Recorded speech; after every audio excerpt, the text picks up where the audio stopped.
Pumanaw na ang dating NBA player at 2006 Man of the Year na si Rodney Rogers sa edad na 54, ayon sa National Basketball Players Association.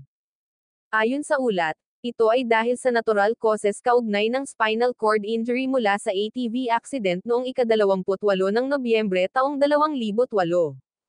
Anila, the NBA family is deeply saddened by the passing of Rodney Rogers.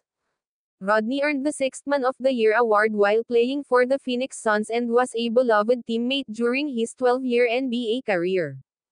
Dagdag pa nila, he will be remembered not only for his achievements on the court but also for the extraordinary resilience, courage and generosity that he demonstrated throughout his life, qualities that inspired so many.